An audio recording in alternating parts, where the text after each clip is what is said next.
Ladies and gentlemen, welcome back to the LocksOTD podcast. This is episode number 13, and I'm back with Andrew and Zach once again. And we're here to provide you with some locks of the day. Today is Thursday. We got a big game tonight. We got the Bengals versus the Ravens, so we're going to lock in with a teaser and prop for that. Then, of course, we're going to give you some college basketball, some NBA, and some hockey locks as well. Last week for Thursday, we swept. We had the Jets plus 4.5 and the over 29.5 versus the Texans at a minus 160.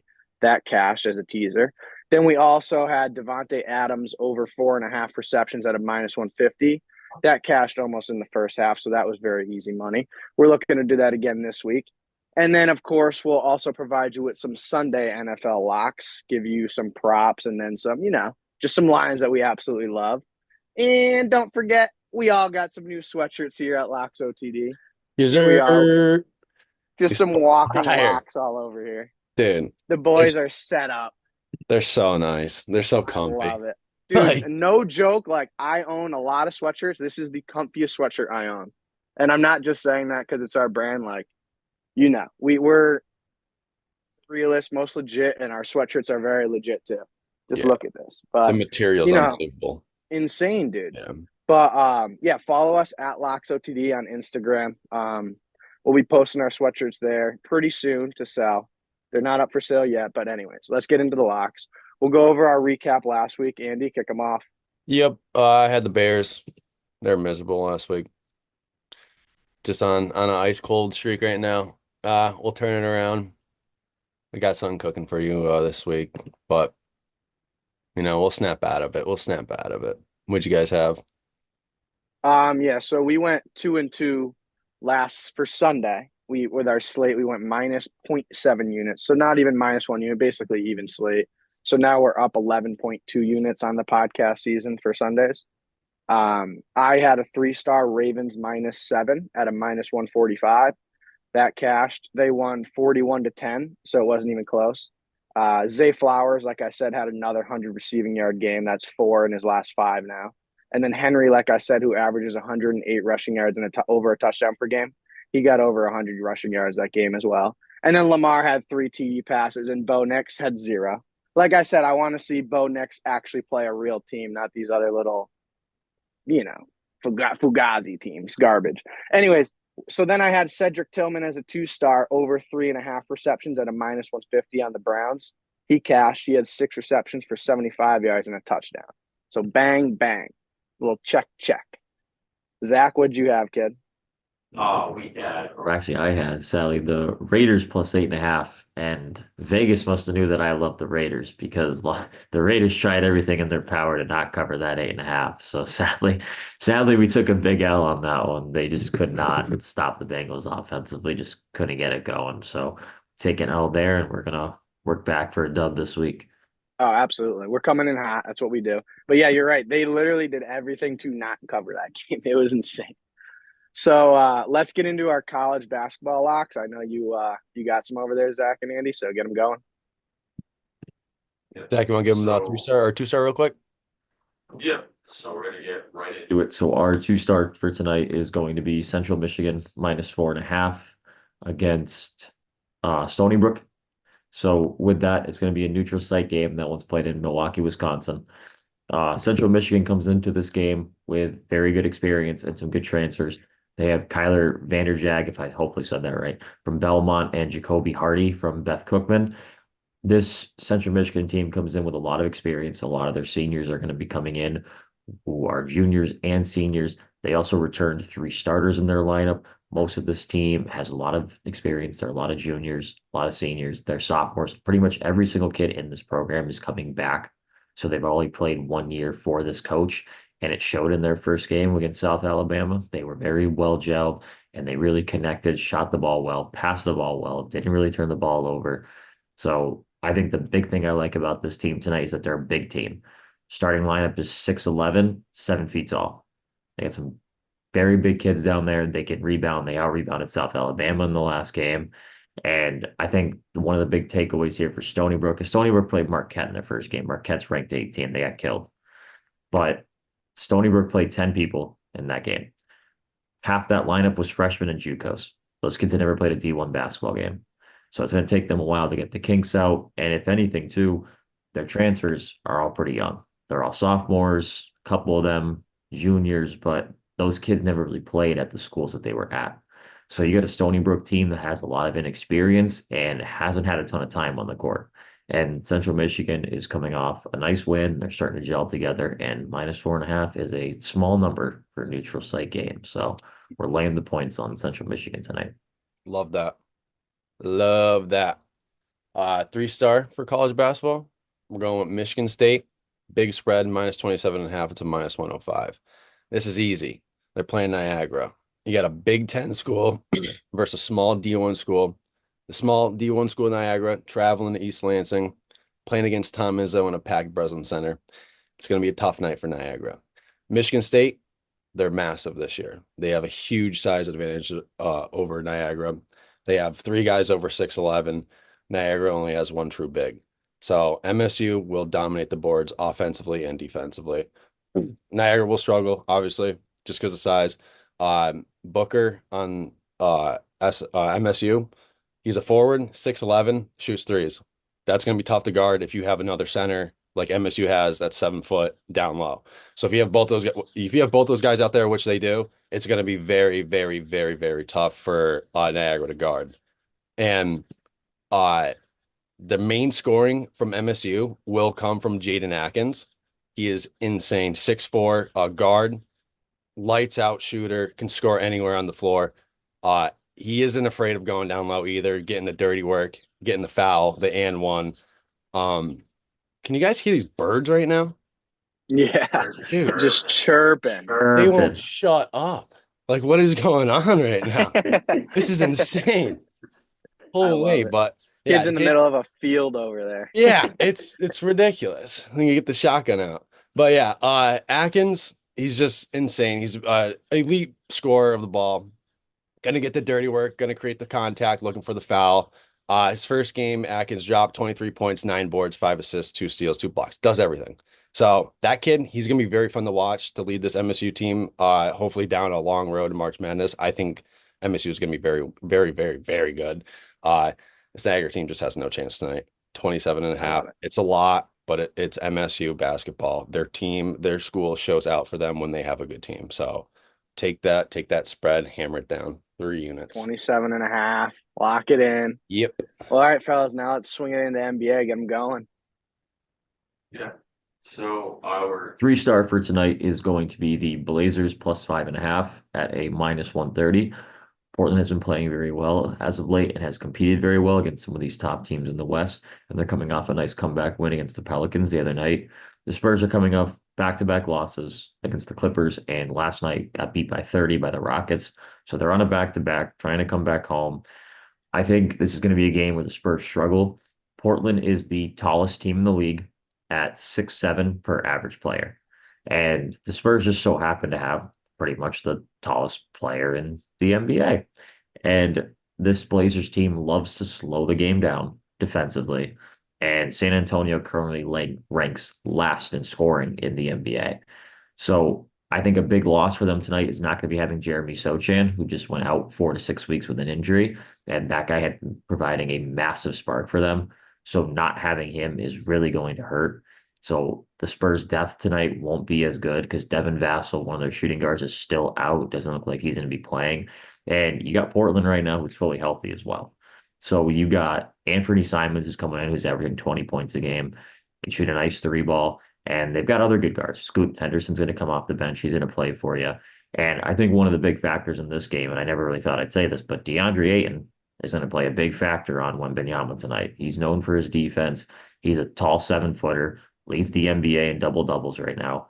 And if he goes to the bench, who are they going to bring in? They're going to bring in Donovan Clingan, who's 7'2", their first round pick out of UConn. And who do you think he's going to be on? He's going to go right to Wembanyama.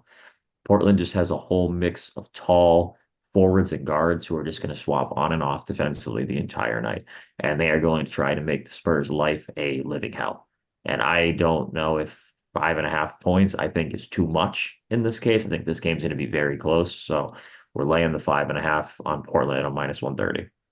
Love it. Love it. What's the 3-star tonight? Oh, that was a Oh, that 3-star. was 3. What's the 2? My bad. My bad. The two-star, we're gonna rip right into a deep breath here. Jazz plus 10.5 is gonna be the two-star. So the Bucks have struggled so far this season, 1-6. Jazz are also 1-6, but there's one difference. You got a 1-6 playoff team and a 1-6 team that's trying to rebuild. But the Bucks are still struggling defensively, which they always have. They're 28th in the league in defense. The Jazz get Lauri Markkanen back tonight, and there is a chance that Jordan Clarkson will be back as well. And the big thing in this game for the Bucks is that there is a chance Giannis will not be playing. He didn't play last game against the Cavs. This is the first night of a back-to-back for the Bucks. They have to go to New York tomorrow to play the Knicks. So there is a high chance that Giannis is going to get limited minutes because according to the Milwaukee Tribune, we're finding articles here that there is a chance that Giannis is only going to play 20 to 25 minutes, and a lot of that's going to be fourth quarter crunch time just because they want to make sure that he is set and ready for tomorrow's game against the Knicks and also for the rest of the season because right now they have Chris Middleton out. They're already 1-6. They don't need to be any worse. They have playoff aspirations and they're supposed to be one of the top teams in the East, and they're sitting right now in the basement. So, but I do think that this is too many points in this case for the Bucks team because this is a game that the Bucks would love to just mess around and win this game by just a couple points and make it much harder than what it needs to be. But I do think last game, the Jazz picking up their first win, you saw John Collins really step up in a good role because crazy, like I said, when we picked the Spurs last week, was if a team like the Jazz actually played John Collins, it might do pretty well. And Keontae George is starting to settle back in just his second year with the Jazz. So Jazz plus 10.5 here at a minus 135 right now. Line just jumped a little bit. It was minus 125. So now a minus 135. Jazz 10.5. That's our two-star.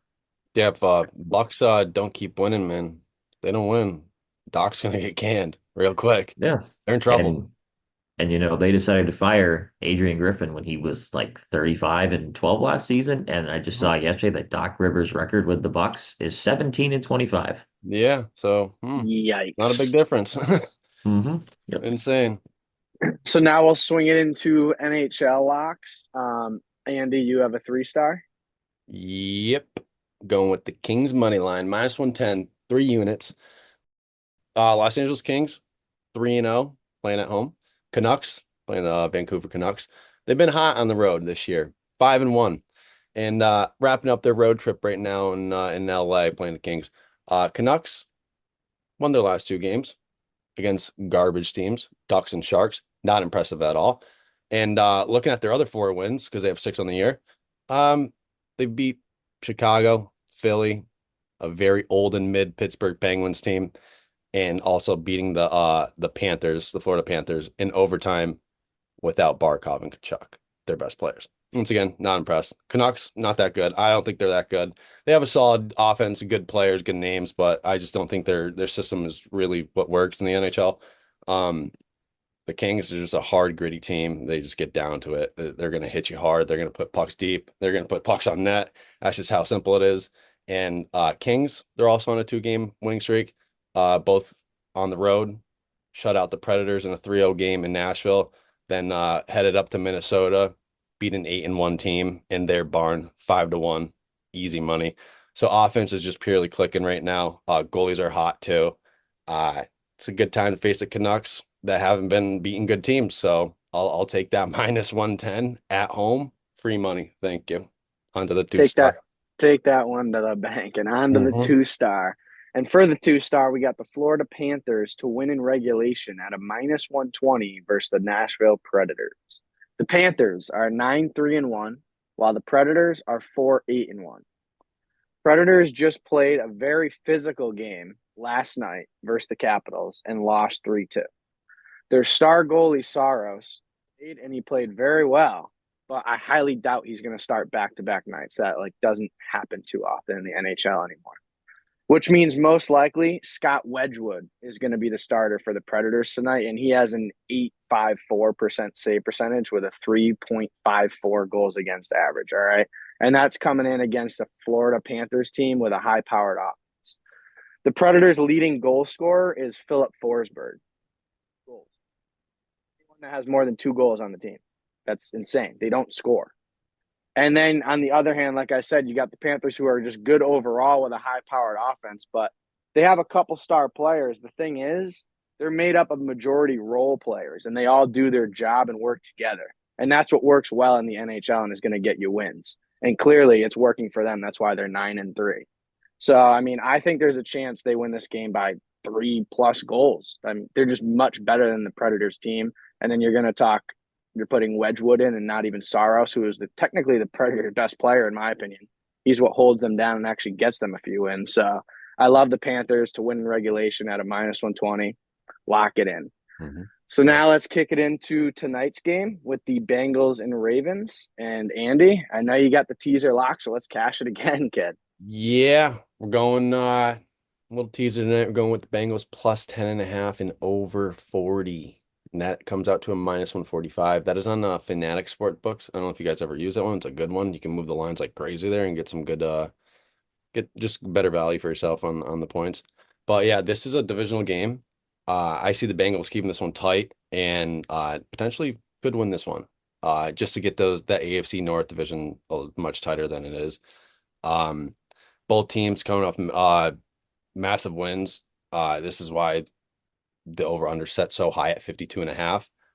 Bengals and Ravens each scored 41 points in their last game. Burrow threw for 5 TDs. Lamar had 3, and of course Henry got his 2. But going to the Bengals, Burrow and Jamar Chase, that duo is just unmatched. Those guys can literally beat an entire defense themselves. Like that's all you just got to put out with Chase and Burrow, and Chase is going to do his thing.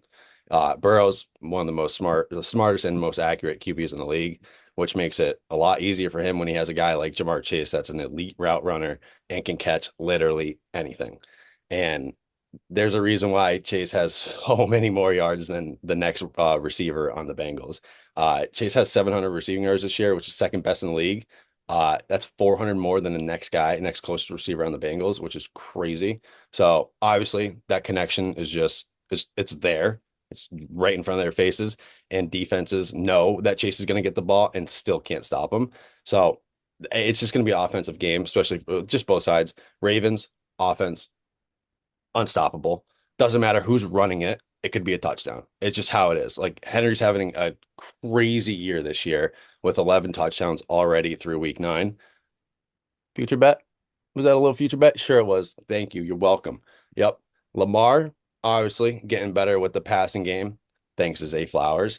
Flowers, third in the league for plays over 20 yards plus with 12 of them this year. And he's fourth in yards after catch with 314 of them behind Jamar Chase. So I see scoring tonight. Scoring. Divisional game should be tight. 10.5 is way too much. So lock that in. 10.5 over 40, -145. Oh. Love it.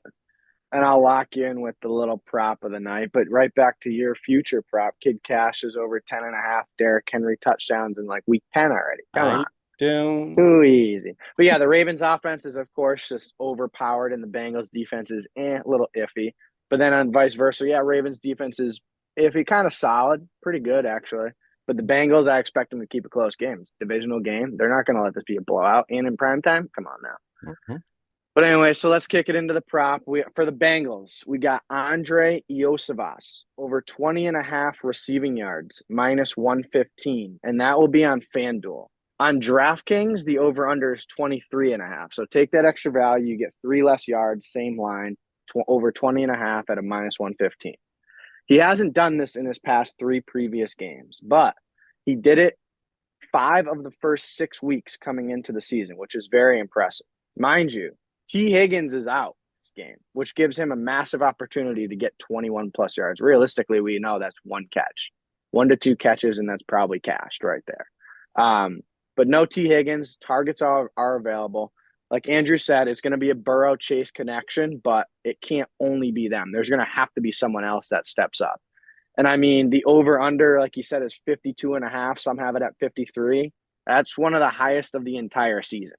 Like, I haven't seen a higher over-under than 53 this year. And that means they're going to be slinging the ball. So it's not only going to be big-name wide receivers who are getting all the yards, which is perfect for Andre Iosivas. So I really expect a guy like him to have a solid game and cash our bet. So lock in the 2-star, Andre Iosivas, over 20.5 receiving yards, -115. So get that in, get the teaser in. Let's sweep Thursday night again.